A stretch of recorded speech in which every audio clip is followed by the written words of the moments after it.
चाहिए तो यह था कि सबसे पहले सऊदी अरब स्टैंड लेता, पाकिस्तान स्टैंड लेता, लेकिन सऊदी अरब नू अपनी पई है, पाकिस्तान नू अपनी पई है।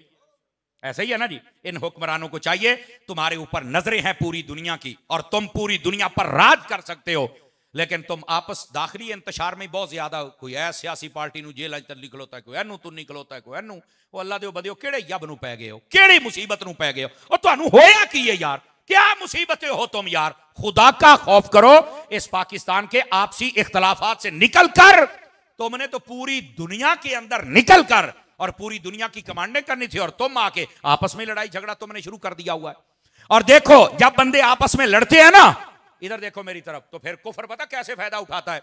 अब देखो 3 दिन हो गए इंडिया ने तुम्हारा हशर क्या किया हुआ है, और वैसे भी उनका जो मीडिया है वो खबर देने में ऐसे लगता है, उन्होंने खबर सुन लो ना तो एवं लगता भी जहाज जेडे ने ना वो शेखुपुरा टप्पे आते रहे उन्होंने। हाँ हाँ, मजाक तो इलावा इतने आ ननकाने के नेड़े नेड़े जे, 10 मिनट बाद फैसलाबाद पहुंचने वाले जे, हो गया। मैंने कहा ये एक अलग मसला है, कुफर में इतनी ताकत नहीं होती, मुसलमान के साथ इतनी जल्दी पंगा नहीं लेता, लेकिन वो आहिस्ता आहिस्ता करके एक एक बंदे को मारता है, जैसे गजा फलस्तीन में किया। और वैसे दूसरी तरफ ऐलान कर दिया कि हम तुम्हारा पानी बंद कर देंगे। देखिए पानी बंद करना तो हमारे आर्मी चीफ ने कहा, इसका मतलब यह है कि यह जंग है और असी तो दसांगे तुसी पानी किवें बंद कीता है। और उम्मीद यह है कि हमारी फौज, हमारी दुआ और हमारे जज्बात उनके साथ हैं, असी पानी खुलवावांगे। लेकिन मैनू इंडिया की समझ नहीं आउंदी भी पीना तो तुसी गां दा पेशाब है, पानी कादे वास्ते बंद कीता जे।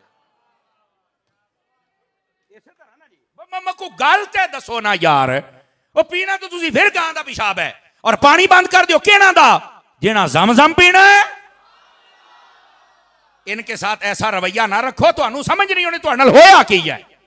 और ये पहलगाम के अंदर एक ड्रामा रचाया, कितने स्याह मर गए हैं, हाल हाल पाते। पाकिस्तान ने अच्छा जवाब दिया, इन्होंने कहा कि फजाई सरहद बंद है, कोई तुहाड़ा जहाज साडे उत्ते लंघ सकदा, अच्छी बात है। और दूसरा इन्होंने भी कहा 48 घंटे ने सारे इंडियन निकल जाओ इत्थों, असीं तुहाड़ा बंदा को नहीं रखना, अच्छी बात है।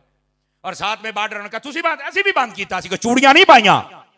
और हमारे आर्मी चीफ साहब ने यह भी कहा है, उन्होंने कहा जिद्दां दा तुसी हमला करोगे इंशाअल्लाह ओदे तो तकड़ा जवाब आएगा। और यहां पर पहली तो बात है, आलमी दुनिया को समझना चाहिए कि ये अगर जंग लग गई तो ये एक एटमी जंग होगी, याद रखो, बचेगा कोई भी नहीं, ठीक है। पहली तो बात है दानिशमंदी से काम लें, और दूसरी बात यह है कि ये झूठा प्रोपेगेंडा है, इससे बचें। और तीसरी बात यह है, हमारे हुक्मरानों को इधर देखो, हमारे सहाफियों को, हमारे मजहबी बंदों को, हमारे ताजरों को, हमारे सियासतदानों को, हमारी ये फौज को सोचना पड़ेगा कि आखिर ये सारे हम पर हमलावर क्यों हो रहे हैं। कहीं हम आपस में इख्तलाफ तो नहीं ज्यादा कर बैठे। आपस के इख्तलाफात को खत्म करो। सहाफी तौर पर, तिजारती तौर पर, सियासी तौर पर जितने इख्तलाफात है, तलखियां कम करो। मजहबी तौर पर जितने इख्तलाफात है कम करो, मेहरबानी करो, खत्म करो, और सारे एक पेज पर जमा हो जाओ। इन्हें बताओ हम मुसलमानों की भी हिफाजत करना जानते हैं और अपने मुल्क वतन अजीज की भी हिफाजत करना जानते हैं। समझ आ रही है हजरात के कोई नहीं आपको? तो इस वास्ते जब मुसलमान आपस में अपनी सीटों की तरफ देखता है तो फिर कुफ्र इन पर हमला आवर होता है। लेकिन अल्लाह की रहमत के साथ हमारी फौज एक ताकतवर फौज है, और यही बात है, जिनकी फौज ताकतवर होती है उन पर कुफ्र जल्दी हमला नहीं कर सकता। इसी वास्ते 3 दिन हो गए इंडिया की हिम्मत नहीं, लेकिन उन्हें ओछे हथकंडे जरूर इस्तेमाल किए। लेकिन मेरी दुआ है अल्लाह ताला मेरे मुल्क की हिफाजत फरमाए। जाहिरी सबब फौज है, अल्लाह हमारी फौज को ताकत और हिम्मत अता फरमाए। और फौज को भी हम ये कहते हैं कि जो बंदियां दी लोड़ पवे तो फिर दसिया जे या रसूल अल्लाह कहने वाले अपड़ आउणगे इंशाअल्लाह। और तीसरी बात मैंने जो कही है, बार बार दोहरा रहा हूं, हमारे सियासी तौर पर, मजहबी तौर पर, सहाफती तौर पर ये जितने इख्तलाफात हैं इनको खत्म करना होगा। हम इतना आपस में उलझ गया कि देख लो दुश्मन हमें आंखें निकालने लग पड़ा। मैंने एक वीडियो देखी छोटी सी, उसके अंदर ना 2 बारहसिंगे थे, वो आपस में लड़ रहे थे और पीछे से शेर आया, उसने हमला किया और दोनों को मार डाला। नीचे तहरीर लिखने वाला लिखता है, उसने कहा जब बंदा अपनों से लड़ता है तो दुश्मन यूं फायदा उठाता है। अपनों से लड़ना बंद कीजिए। आप जितने घरों में हैं अपने भाइयों से मत लड़ा करें। जब आप भाई आपस में लड़ते हैं ना, अपनी बरादरी, जब आप बरादरी से लड़ते हैं, अपने शहर से ना लड़ें। जब आप शहर से लड़ते हैं तो फिर दुश्मन आपका वो हशर करता है कि आपने सोचा कभी नहीं होता। अपने भाइयों के साथ रहें, अपने मोहल्ले वालों के साथ रहें और अपने शहर वालों के साथ रहें। ये आजकल जो नौजवान है ना, छोर छिक्कर, नवे नवे सियासतदान अल्लाह का नाम जे थोड़ा पीछे हटो, ऐ सियाने बंदियां दे नाल बह के इन्हां दे कोल सीखो कि तुमने एक दूसरे की इज्जत कैसे करनी है, कदर कैसे करनी है, काम कैसे करना है। छोटियां छोटियां गल्लां ते अगलियां दे नाल मुखालफत पा के बह जांदे हो। मेहरबानी फरमाओ, अपने हाल पर भी मेहरबानी करो और बाकी मुसलमानों के हाल पर भी मेहरबानी फरमाओ। समझ आ रही है? कोई नहीं आ रही? ये हमारा फरीजा है मेरी जान। हम जो मिंबर पे बैठ के अदा कर रहे हैं कि तलखियां कम करो, इख्तलाफात कम करो, झगड़े कम करो, ताकि दुश्मन तुम्हारे से फायदा ना उठा सके। और जब तुम एक मजबूत अफराद बन जाओगे, तुम भी तरक्की कर जाओगे और तुम्हारा मुल्क भी तरक्की कर जाएगा। ठीक है, ये दो बातें आपको समझाना मकसूद थी। अब आ जाइए जरा तीसरी बात की जानिब। थके तो नहीं है आप हजरात? इंशाल्लाह 12 घड़ियों पे बजेंगे, मुंहों पे नहीं बजने देंगे इंशाल्लाह। उससे पहले पहले आपकी जान छोड़ दी जाएगी, लेकिन उतनी देर तक आप मुझे टाइम दीजिए ताकि फकीर आपकी खिदमत में बात अर्ज करे। ये है जमीनी हकायक गजा के तबार से और ये इंडिया और पाकिस्तान के हवाले से, ये जमीनी हकायक हैं। अब आ जाइए थोड़ा अगली बात, ऐसे मुआमलात होते क्यों हैं? याद रखिए, कुरान और हदीस का मुताला कर लें। ऐसे मुआमलात तब आते हैं जब बंदा कुरान और सुन्नत का रास्ता छोड़ता है। मेरे बेटे बातें बंद करेंगे? बेटे दोबारा मैं फिर गुजारिश पेश कर रहा हूं, मेरे बच्चों आपकी हमें बहुत जरूरत है। इधर देखें मेरे बेटे, प्लीज, आप हमारी फौज हैं ते तुसी साडी पनीरी हो, तुहाडी मैनू बड़ी लोड़ है।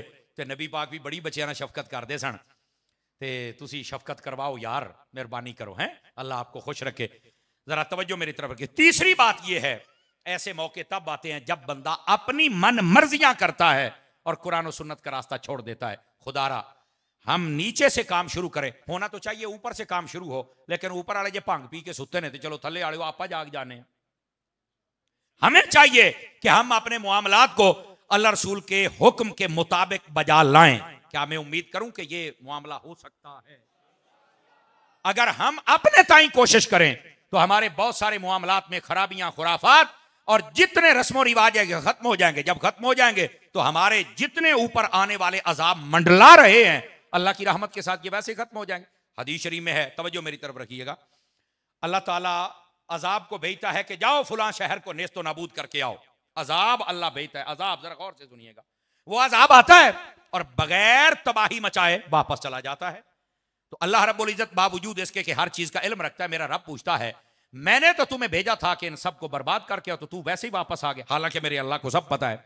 तो वो अजाब कहता है बारी ताला, मैं गया था, मेरा इरादा था कि मैं इन सबको बर्बाद कर दूं, लेकिन मस्जिद में बैठकर एक बंदा तेरा जिक्र कर रहा था, दूसरा तुझे सजदा कर रहा था और तीसरा तुझसे दुआ कर रहा था। ये ऐसे बंदों को जब मैंने देखा है तो मेरा इरादा बदल गया कि इनको अजाब कैसे दूं जो तेरा जिक्र कर रहे, जो तेरी इताअत और फर्मा बरदारी में मसरूफ हैं। यानी एक बंदा अगर मसरूफ हो तो सबसे अजाब टल जाता है, और अगर बाकी सारे भी मसरूफ हो जाए।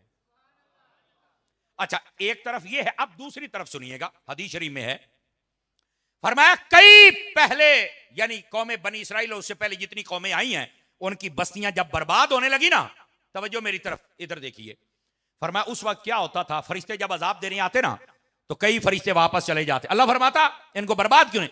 या अल्लाह फुलां बंदा नेक है। फरमाया नहीं, उसका घर पहले बर्बाद करो। कहा क्यों? फरमाया वो इतनी बुराइयां देखकर भी खामोश बैठा हुआ है।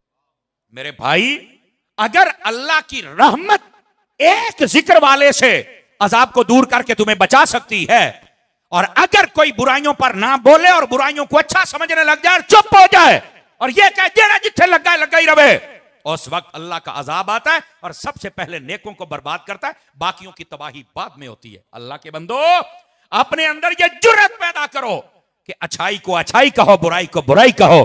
कभी तो ऐसा काम आ जाए कि नबी पाक की एक हदीस पे अमल हो जाए। मेरे आका करीम ने फरमाया सल्लल्लाहु अलैहि वसल्लम, आप फरमाते हैं जब कोई बुरा काम देखो तो सबसे पहले फरमाया अपनी जबान से रोको। जबान से नहीं रोकते, हाथ से रोको। हाथ से नहीं रोक सकते, दिल से तो बुरा जानो ना। आज जमाना वो है, दिल से बुरा जानने वाला काम भी आहिस्ता आहिस्ता जा रहा है। और याद रखो, जिस दिन ये खत्म हो गया फिर अजाब का इंतजार करना। मेरे नबी ने फरमाया जब फितने बढ़ जाएंगे उस वक्त होगा क्या? तवज्जो मेरी तरफ, एक एक बात सुनने वाली है। मेरे आका करीम ने फरमाया जब फितने बढ़ जाएंगे पहली निशानी ये होगी कि लोग दीन को छोड़ जाएंगे। दूसरी निशानी, लोग जाहिल को अपना पेशवा बनाएंगे, आलिम को अपना दुश्मन समझेंगे। आज वही सूरत हाल है। मिर्जा जैसा जाहिल जिसको कमरे में बांधा हुआ है उसको तो अपना पेशवा माना जा रहा है, और जो उलमा मैदान अमल में हैं उनको कहा जाता है मौलवी ने सारिया जना कीता है। नहीं, मौलवी ही है जो तेरा ईमान बचा रहा है, मौलवी ही है जिसने मस्जिद आबाद की है, मौलवी ही है जो 5 वक्त की अजान देता है। बल्कि मुस्लिम शरीफ की हदीस है, नबी करीम अलैहि सलाम ने इरशाद फरमाया ला तसुब्बुद्दीक फइन्नहु युक़िज़ुल सलात। फरमाया कभी मुर्ग कुक्कड़ हुंदा ना, कुक्कड़ तज्जत टाइम कभी बांग देवे ना तो फरमाया इसकी आवाज को बुरा ना समझना, इसको गाली ना देना। क्यों? फरमाया ये तुम्हें नमाज के लिए जगाता है। इसकी शरह के अंदर उलमा लिखते हैं लोगों ये तुम्हारे लिए सबक है, अगर कोई बंदा मुर्ग अजान दे तो उसको बुरा नहीं कह सकता, तो जो आलिम 5 वक्त अजान देता है उनको बुरा कैसे कह सकते हो? इन उलमा की इज्जत को समझो, वकार को समझो। लेकिन नबी पाक ने फरमाया ये पंखा बांधी रहे तो ठीक है, आप बस तकरीर सुने इंशाल्लाह खैर हो जाएगी। इधर देखिए ना, पसीना पसीना आएगा तो मेरी तबीयत खुलेगी ना। तवज्जो मेरी तरफ रखिए, जरा सीधा होके, अगर नाराज ना हो तो, थके हुए भी ना हो तो सीधे होके बैठिए। और इतने सुभान अल्लाह के मुझे पता लगे कि बंदे जाग रहे हैं। वैसे ना भी कहें तो तकरीर हो जाएगी। ये थोड़ी सुभान अल्लाह ना सानू तकरीर नहीं आउंदी, सानू वैसे ही आउंदी हुंदी, लेकिन ये एक रब्त होता है गुफ्तगू का, वो जुड़ा रहता है। इधर देखे मेरे उरूज पे होंगे निशानियां, तवज्जो है। नबी पाक ने फरमाया जाहिल को अपना पेशवा बनाया जाएगा और आलिम को पीछे किया जाएगा, कमीने बंदे को इज्जत दी जाएगी और इज्जत वाले को जलील समझा जाएगा। नबी पाक ने फरमाया शराब आम होगी और रोकने वाले को बुरा समझा जाएगा। फरमाया सड़क किनारे पर औरतें बदकारी करेंगी और रोकने वाला कोई नहीं होगा। आज सारी सड़क किनारे खड़ी हैं, जहां से बिठाओ गाड़ी में लेके चले जाओ, यही बदकारी और किसको कहते हैं? मेरे नबी ने फरमाया अपनी बीवी को मां पर तरजीह दी जाएगी और बीवी की इज्जत को आगे बढ़ाया जाएगा, मां को पीछे फेंका जाएगा। फरमाया दोस्तों की इज्जत की जाएगी, अपने बाप की इज्जत नहीं की जाएगी। ये मेरे नबी निशानियां बतला रहे हैं। फरमाया खयानत आम होगी, झूठ आम होगा, धोखा आम होगा। और फरमाया उस वक्त एक और मसला, नाच गाने वालियां भी आम होंगी, जहां चाहो तुम नाच गाना उनका देख सकते हो। आज ये हालात तुम्हारे सामने है और हमारे कई लोगों ने माहौल ऐसा बना दिया, महफिल करनी हो तो इजाजत लेनी पड़ती है सिक्योरिटी की, और अगर कंजर नचवाने हो तो कोई इजाजत नहीं है, सारे कंजर खड़े होकर देखने शुरू कर देते हैं। मादरत के साथ कोई जुमला सख्त हो तो मुझे माफ कर देना, और ये सख्ती अगर हम करते हैं तो हमें भी डॉक्टर समझा जाए कि जो ऑपरेशन करते वक्त छुरी चलाता है तो तुम्हें तकलीफ नहीं होती, भी साढ़े फायदे वास्ते करदा पे है, ते सानू भी मजहबी डॉक्टर समझ लो, खैर है। हुण चुप हो गए जे जनाब, है असी भी अगर ऑपरेशन करते पे तो निक्का मोटा सानू भी काट ला लैन दे मेरा पुत, टेंशन ना ले। तो ये नबी पाक सल्लल्लाहु अलैहि वसल्लम ने इस बात को वादे फरमाया। सवाल ये है, इधर देखें मेरी तरफ, शीशा मैंने आपके सामने कर दिया, हर बंदा खड़ा होकर अपना चेहरा देख रहे हैं, इसके अंदर कैसा नजर आता है? हर बंदे को अपना चेहरा देखना चाहिए, और अगर ये गंदी तस्वीर उस चेहरे में नजर आए तो फिर शीशे को ना तोड़ो, और मैंने शीशा दिखाया मुझे बुरा ना कहो, बल्कि अपना चेहरा धो के आओ। समझ आ रही है ना हजरात? हम सबको अपनी इस्लाह करनी होगी। ये फितनों का दौर है और इसके अंदर वही काम हो रहा है जो आप देख रहे हैं और जो मेरे नबी ने फरमाया था। जबकि हकीकत क्या है? रहमत आलम सल्लल्लाहु अलैहि वसल्लम, आपके अगर दीन को देखा जाए उसमें तो खैर है, रहमत है, शफकत है। नबी पाक सल्लल्लाहु अलैहि वसल्लम तो यहां तक फरमाते हैं कि जो किसी रास्ते पर चल रहा हो और देखे कि रास्ते के ऊपर कोई अटकल वाली चीज है, रोड़ा है, वट्टा है, कंडा है, फरमा उसको अगर कोई हटा दे तो अल्लाह उस बंदे के लिए जन्नत का रास्ता आसान फरमा देता है। हमारे दीन में तो इतनी खैर है, लेकिन आज वो कहां गई खैर? हमारे दीन के अंदर इतनी खैर है, नबी पाक सल्लल्लाहु अलैहि वसल्लम आपने फरमाया, गौर से सुनिएगा, बनी इसराइल की एक बदकारा औरत थी, फरमाया अपने गंदे मकसद पे जा रही थी, बुखारी शरीफ में रिवायत है, कुत्ता एक प्यास से मर रहा था, उसने अपना जूता अपने दुपट्टे से बांधा और कुएं में लटकाया और उसके अंदर पानी निकाल के कुत्ते दे मुंह च पाया, उसकी जान बच गई। अल्लाह ने उस वक्त के नबी अलैहिस्सलाम से कहा इस औरत को कह हमें तेरी अदा ये पसंद आ गई, हमने तेरे गुनाह माफ कर दिए हैं, अच्छे अमल कर, हमने तुम्हें जन्नती बना दिया। हमारे दीन में जान बचाने पर इतना बड़ा अजर है, तो जहां बदकार औरत कुत्ते की जान बचाए उसका ये हाल है, तो जहां एक मुसलमान की जान बचाए। बात समझ आ रही है हजरात के? कोई नहीं आ रही? हम कहां चले गए? हमने अपने रास्ते बदल लिए और फिर हम कहते हैं गजा के मुसलमानों पर हमले हो गए, फिर हम कहते हैं इंडिया सानू अखा कढ़दा है। हम अपने करतूतों पर भी तो गौर करें ना मेरे भाई। हमारे जो लेन पहली उम्मतें, आपको पता है उनके ऊपर अजाब क्यों आए थे? कुरान मजीद कहता है सबसे ज्यादा वजूहात दो बयान की है। नाप तोल में कमी करते थे, नबियों की नाफरमानी करते थे। बताइए ये कौम नाप तोल में कमी कर रही है कि नहीं कर रही? बताओ मुझे जरा। लेकिन शुक्र करो अभी पत्थर नहीं बरसे, शुक्र करो अभी चेहरे नहीं बिगड़े। नबी पाक ने फरमाया था जब ऐसा मौका आ जाए लोग बददियानती पर उतर आए और फखर समझे, फरमाया फिर इंतजार करना जलजले का, सुर्ख अंधेरियों का और बेमौसमी बारिशों का। अब इस्लामाबाद में आपने देखा कैसा ज़ालाबारी हुई, देखी है ना आपने? गाड़ियां तबाह कर दी, सारे बंदे ओए होए होए इतना नुकसान। मैं कहा जिथे 4 बर्फ के गोले डिगे ने उथे तुसी इन्हें चीखते पे हो, तो गजा के अंदर तो इतने बम गिरे, तब तकलीफ क्यों नहीं हुई थी? हमें सोचना होगा। ये हमारे करतूतों के पेश नजर है सब कुछ। भाई अपने आप को संभालो। आजकल का नौजवान ये मस्जिद में नजर क्यों नहीं आता? ये फेस्टिवल की जीनत क्यों नजर आता है? ये नौजवान अपने दोस्तों को तरजीह देता है, अपने बाप की इज्जत क्यों नहीं करता? आजकल का ये जवान ये अखबार पढ़ता है, न्यूज पर नजर रखता है, ये रब का कुरान क्यों नहीं पढ़ता? मुझे पता है हो सकता है आपका इरादा ना हो ये तकरीर सुनने का, पर मेरा इरादा यही तकरीर करने का है ताकि सबक मिले, हमारा ज़मीर जागे। और हम जिस कुर्सी पर बैठते हैं इसका फरीजा अदा करना बहुत मुश्किल है। आप दुआ करें ये हमारी तरफ से अदा हो जाए। अपने आप को संभालो। नबी पाक सल्लल्लाहु अलैहि वसल्लम, आपकी अहादीस पढ़ो, नबी पाक ने फरमाया वो जवान जो जवानी में तौबा करता है अल्लाह रब्बुल इज्जत क़यामत वाले दिन अर्श का साया अता कर देता है। वो बंदा जिसका दिल मस्जिद में लग जाता है अल्लाह क़यामत वाले दिन अर्श का साया अता करता है। वो बंदा जो आदिल हुक्मरान बन जाए, फैसला सही करे, अल्लाह क़यामत वाले दिन अर्श का साया अता करता है। फरमाया वो बंदा जिसको किसी औरत ने कहा मेरे साथ मुंह काला कर और इसने कहा मैं नहीं कर सकता, फरमाया अल्लाह ताला उसको क़यामत वाले दिन अपने अर्श का साया अता फरमाएगा। ये मेरा रब फरमा रहा है, ये हदीस है, ये मेरे नबी ने इरशाद फरमाया है। आज हमारे मुआशरे को इन चीजों की जरूरत है। नबी पाक अलैहिस्सलाम ने फरमाया, बुखारी शरीफ में हदीस है, गौर से सुनिएगा, मुसीबतें टालनी है ना तो अपने किरदार को बदलना पड़ेगा। बुखारी शरीफ में हदीस है, रहमत आलम अलैहिस्सलाम फरमाते हैं बनी इसराइल के 3 बंदे जा रहे थे और पहाड़ी सफर था, अंधेरी आ गई, बारिश आ गई, शदीद तूफान चला। वो एक गार में बैठे, ऊपर से पत्थर गिरा और गार का दरवाजा बंद हो गया। ये हदीस है, ये गप नहीं है। वैसे ये 5वीं की किताब में भी ये मजमून था किसी वक्त, पता नहीं अब है या नहीं है। तो ये हदीस है बुखारी शरीफ की, जरा गौर से सुनिए सारे मेरे दोस्त, मेरे अहबाब। फरमाया कि उन्होंने बड़ा धक्का लगाया लेकिन वो बिल्कुल कामयाब ना हुए और वो रास्ता ना खुलवा सके, ना खोल सके।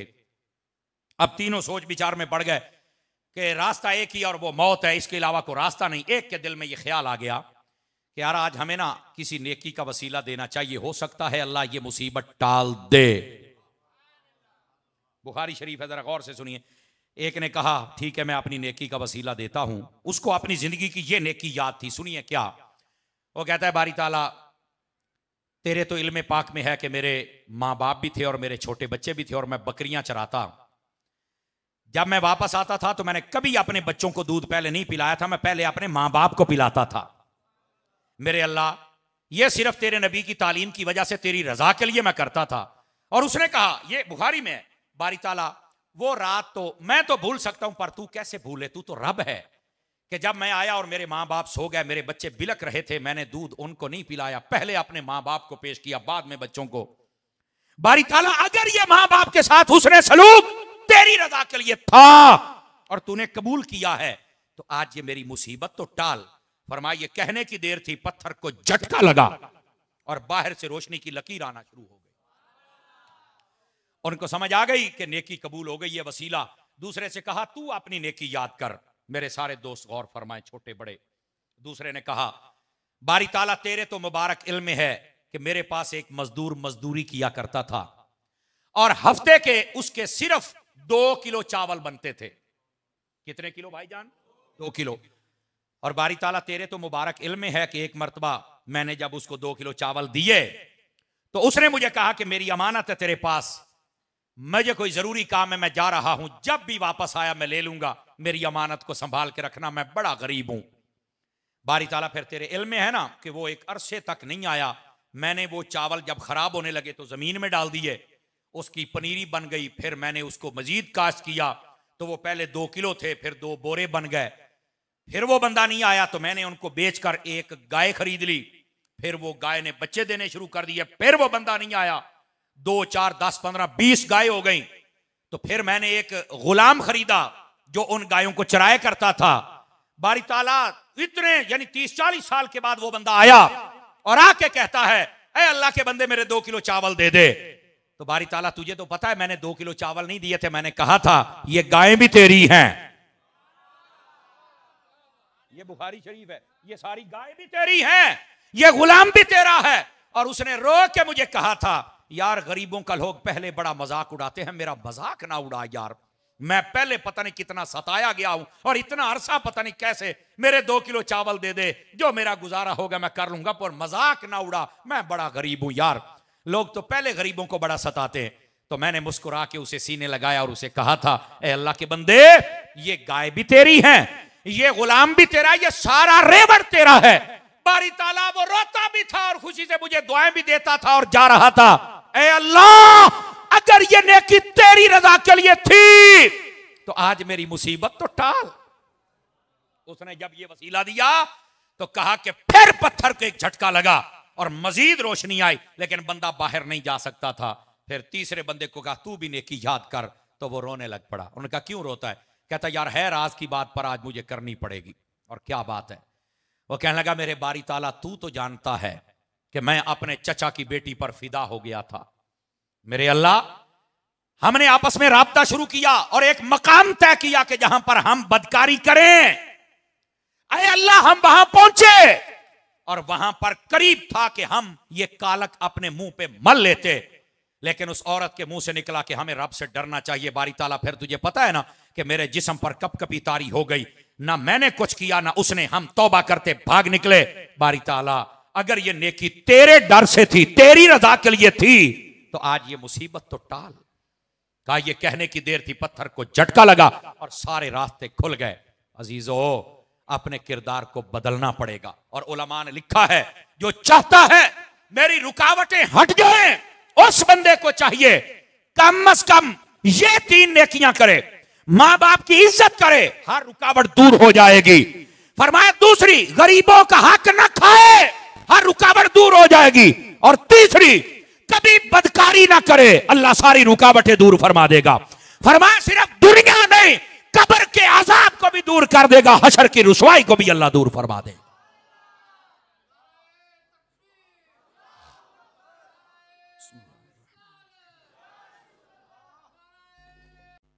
मेरे अजीज और प्यारे दोस्त, जब तक हम अपना किरदार नहीं बदलेंगे, हम अपने आप को नहीं संभालेंगे, उस वक्त तक ये रुकावटें हमारे सामने आती रहेंगी। तू अपने किरदार को बदल के दे, खुदा की कसम ये सारी रुकावटें दूर हो जाएंगी और अल्लाह ताला दुनिया भी बेहतर फरमा देगा और आखिरत भी बेहतर फरमा देगा। मैं गुफ्तगू को समेटने की तरफ आ रहा हूं, सिर्फ 2-4 मिनट और हैं, मैं फिर आपसे इजाजत चाहूंगा, क्योंकि मैंने वादा किया था 12 बजे से पहले पहले फकीर आपकी जान छोड़ेगा। वैसे भी लगभग घंटा हो गया है गुफ्तगू को, लेकिन इस बात को हम समझने की कोशिश करें। इतनी बड़ी तादाद में हम लोग बैठे हैं और हम सुस्तियां करते हैं कुरान पढ़ने में, नमाज पढ़ने में, और हमारे मुआमलात के अंदर कितनी सुस्तियां हैं। और लोगों ने ना अपना अपना एक दीन बनाया हुआ है। जो दुकान बना के बैठे कहते हैं इसके हलाल कमाना भी तो इबादत है, तो भाई नमाज पढ़ना इबादत नहीं है। और जो नमाज पढ़ता है उसको कमाने की फिक्र नहीं हो, कहता भाई नमाजा पढ़ो, अपनी कब्र सीधी करो, क्या जड़े बाकी 6 जब में नहीं है उनके सीधा करना है। आप तवज्जो नहीं फरमा रहे मेरी बात पर। हर बंदा अपने ज़हन के मुताबिक ज़हन बना के, और खुद मुफ्ती ना बनो, दीन को समझो मेरी जान। नबी पाक सल्लल्लाहु अलैहि वसल्लम आपकी सुन्नत के मुताबिक जब दीन पर कोई अमल करता है, अल्लाह ताला इतना अजर देता बंदा सोच भी नहीं सकता। मेरे आका करीम अलैहिस्सलाम ने फरमाया, तवज्जो हो तो सुना दूं हदीस आपको अगर जाग रहे हैं तो। रहमत आलम अलैहिस्सलाम ने फरमाया, जो बंदा फजर की नमाज पढ़ के अपने घर से निकलता है, वो अल्लाह का झंडा अपने हाथ में लेके निकलता है। इसकी शरह में उलमा ने लिखा है, फरमाया जिधर भी जाता है अल्लाह फतह अता फरमा देता है। तो जिन्होंने राती 2 बजे सोना तो सवेरे 12 बजे उठना है, कैसे फजर पढ़ोगे? मेहरबानी करो अपनी आदत बदलो। फिर कहते हो दफ्तर जाते हैं काम नहीं होता, रिश्वत देनी पड़ती है। माशाल्लाह तू आया ही बड़े सीधे तरीके नाल है, समझ आ रही है ना? अब दूसरी बात, मेरे नबी ने फरमाया जो फजर की नमाज पढ़े बगैर निकलता है वो शैतान का झंडा अपने हाथ में लेके निकलता है। तो जिदे हथी शैतान का झंडा होना है उन्हें कामयाबी लभनी है।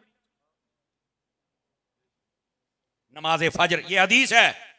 दूसरी हदीस रहमत आलम अलैहिस्सलाम ने इरशाद फरमाया जो बंदा ईशा की नमाज पढ़ के सो जाए अल्लाह ताला उसको आधी रात इबादत का सवाब अता फरमाता है। हदीस आधी रात, मुस्लिम शरीफ में हदीस है। तो एक सहाबी ने पूछा हुजूर बाकी आधी रात का क्या बनेगा?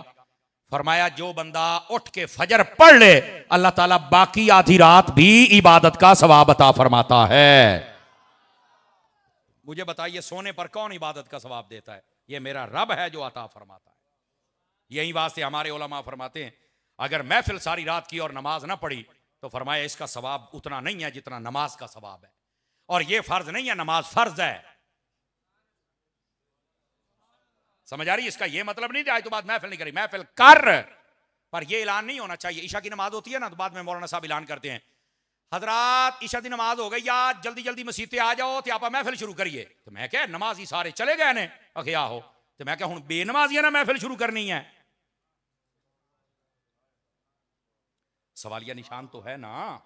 मेहरबानी करें ईशा की नमाज आप पढ़ें और ईशा की नमाज के फौरन बाद तिलावत और एक नात हो जाए और एक तकरीर हो जाए, अल्लाह खैर सल्ला, 10 बजे सलाम पढ़ दें, सारे काम पर जाएं, दुकान पर जाएं, नमाज भी पढ़ें, खैर भी हो जाए, बरकत भी हो जाए। समझ आ रही है हजरात? मशवरा है, अमल तो जेड़ा तुसी करना सानू डाढ़ा पता है, लेकिन कम अज कम मशवरा देने में हराई तो नहीं ना मेरी जान। तो अपने आप को थोड़ा संभालिए मेरे अजीज। ये है नबी पाक सल्लल्लाहु अलैहि वसल्लम की सुन्नत और ये है तरीक। और मैं आपको एक और बड़ी पते की बात बताऊं, सारे भाईजान तवज्जो करें तो सुनाऊं। ये मुहद्दिस अलीपुरी पीर सैयद जमात अली शाह साहब रहमतुल्लाह अलैह, आपके मलफूजात में ये बात मौजूद है, पढ़ सकते हैं आप। आपसे पूछा गया कि अल्लाह ने हलाल में बरकत रखी है या हराम में? तो फरमाया हलाल में, हराम में बरकत नहीं है। कहा कैसे? फरमाया देखो ये जो बकरी है या गाय है या भैंस है, साल के अंदर ये जब बच्चा दे तो गाय भैंस एक बच्चा देती है, और अगर वो उम्मीद से हो तो ना हो तो कहने देना है। समझ आ रही ना?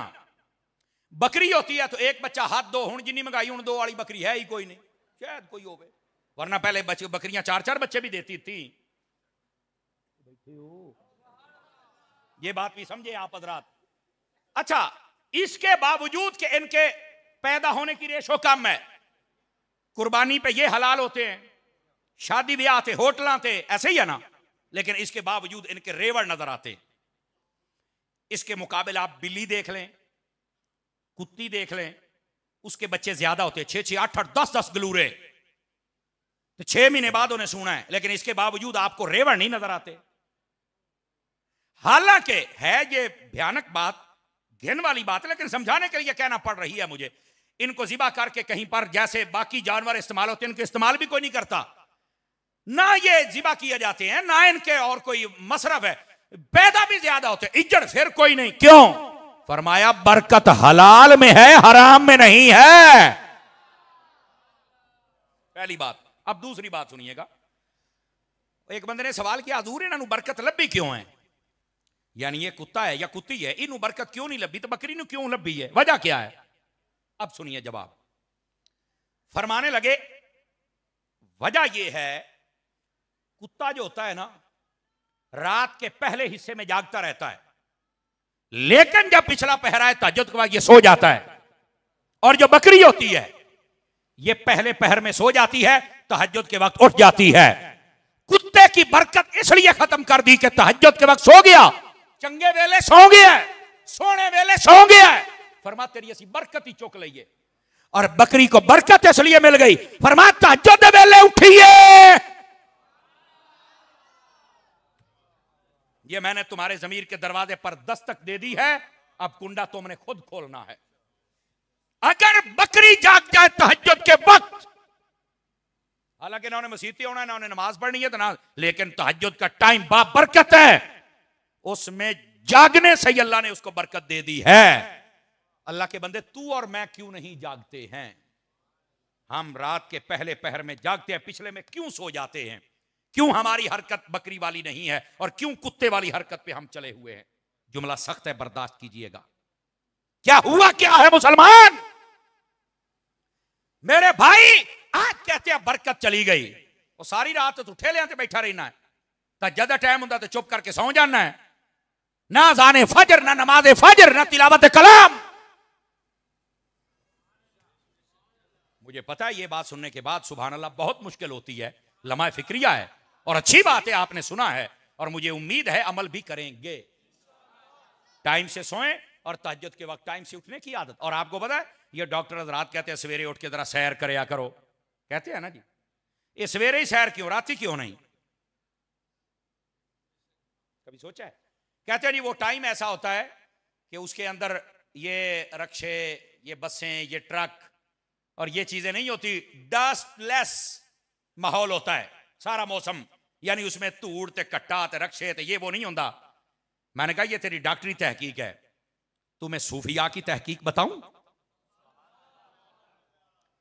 सूफिया कहते हैं जो बंदा फजर के वक्त उठ के जरा बाहर निकलता है ना, अल्लाह ताला उसको शिफा देता है, उसकी सेहत के लिए फायदेमंद है। क्यों? फरमाया वजह यह है उस वक्त जागने वाले या नमाजी हैं या कुरान वाले या तहज्जुद, जितने डाकू, लुटेरे, शराबी, बदमाश, बदकार, ये सारे सोए हुए होते हैं। ये हवा नमाजियों के जिस्म से टकरा के जब आती है तो जो जो इस हवा में सांस लेता है अल्लाह उसे भी शिफा अता फरमा देता है। ये है लॉजिकल बात, ये सूफिया ने ताकीद की है। और तवज्जो है मेरे भाई, खुदारा नबी पाक की सुन्नत की तरफ रगबत फरमाइए, खुदारा मेहरबानी फरमाइए और नबी करीम अलैहि सलाम के तरीक पर चलने की कोशिश कीजिए। अल्लाह ताला आपकी और मेरी आज की हाजिरी कबूल फरमाए। मदरी चैनल देखते रहिए, दावत इस्लामी आपकी अपनी तंजीम है। अल्लाह करीम सबको खैर बरकत नसीब फरमाए, आमीन बेजाहे हबीब कल।